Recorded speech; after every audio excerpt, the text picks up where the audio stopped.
This segment brought to you by Sure Crop, liquid crop nutrition delivered right to your farm. We're back. Now Kyle is with Marc Henry of Henry Pork in their new state-of-the-art sow facility. Hi, this is Kyle Bauer. I get a chance to visit with Marc Henry. We have been on their hog operation, and I actually, Marc, have been on your hog operation a number of times over the years, but normally hauling corn, selling corn to your mom and dad. Today is an open house or a brand new facility. You know, your mom and dad got started literally almost 50 years ago in the hog business. They made the investments in those days, changing over from dirt lots to confined operations. But now, as you've been in the operation for 20 years, as you make this new investment, I suspect it's you and Kate deciding to continue to do that. You know, we have, and we had talked earlier, it's mom and dad went from a dirt lot to a confinement years ago, and really what we have done is it's went to a confinement, but we went back to the dirt lot concept with what we've done with the open pen gestation for the sows to be able to move freely as if they were outside, but it's in a much better environment now. You know, the confinement facilities over the years have improved and gotten better, and ours had just gotten a little aged, so we decided to make an investment and improve our facilities.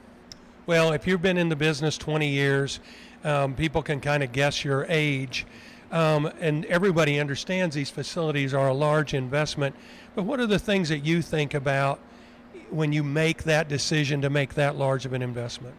Well, it's just really sustaining a business, you know, and if you want to have a successful business model, you have to continue to grow your business and improve your business, look at ways to be more efficient. And, you know, we were just at the point, at our existing farm that we felt this was the best way to help us proceed for the next, hopefully 30 to 40 years in the hog business. Well, and you have members of your family coming up. I suspect if it's a little more attractive, they're likelier to stay.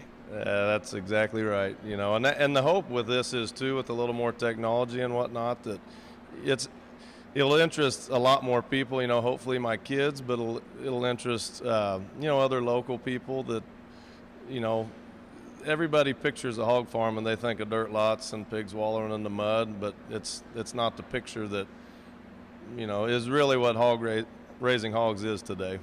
Truly, it is labor management as part of that, because you have a lot of people working here, and even though you put together the plan, they have to execute it. Yeah, absolutely. And I have a really good workforce. They've been with me for a long time. One of the guys coming up to work in my breeding department has been with us for over 25 years, and you know, you got to find people that want to care for the pigs, because I can't be the one doing it, and so you got to rely on people to do it.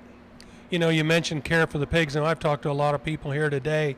Truly, a lot of the investment is just about caring for each individual pig. Yeah, it is, and that is stressed daily, because that pig that is in these pens or wherever they're at, they rely on you to care for them, to make sure the ventilation's right, to make sure their water functions correctly, to make sure they always have feed.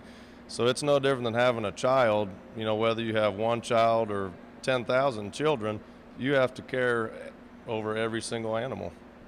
And you know, when I was in the hog business 40 years ago, truly this time of the year when it was hot and nasty, you just had a terrible time with animal comfort. In these facilities anymore, there's hardly a day they aren't comfortable. Right.